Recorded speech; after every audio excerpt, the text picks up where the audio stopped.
ফরিদগঞ্জে সরকারি ৯২ বস্তা চাউল উদ্ধার, দোকানিকে ৩ মাসের কারাদণ্ড, অপরজনকে জরিমানা। ফরিদগঞ্জ থেকে মোশাররফ হোসেন ফারুক মৃধার তথ্য ও ভিডিও চিত্রে দেখুন বিস্তারিত। সত্য প্রকাশ্যে সদা জাগ্রত এমটিভি মিডিয়া।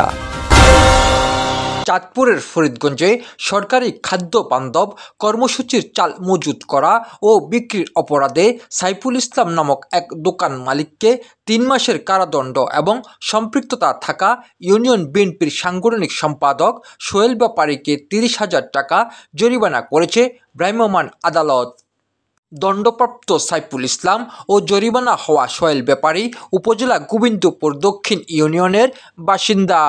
রবিবার ১৪ সেপ্টেম্বর রাতে উপজেলার গোয়ালবাহর বাজারে উপজেলা প্রশাসনের অভিযানে ৩০ কেজি ওজনের ৯২ বস্তা সরকারি চাল উদ্ধার করা হয়।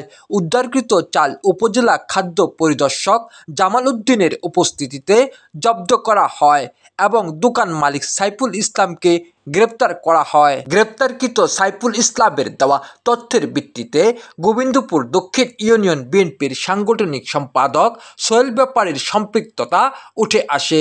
এই সময় উপজেলা নির্বাহী কর্মকর্তা ও ভ্রাম্যমাণ আদালতের নির্বাহী ম্যাজিস্ট্রেট সুলতানা রাজিয়া সোহেল ব্যাপারীকে উপজেলা কার্যালয়ে ডেকে এনে ৩০,০০০ টাকা জরিমানা আদায় করেন।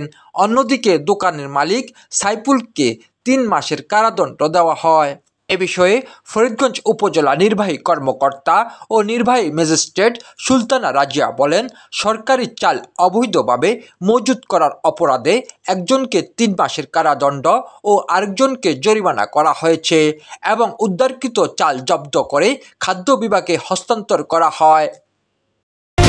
সত্য প্রকাশ্যে সদা জাগ্রত এমটিভি মিডিয়া।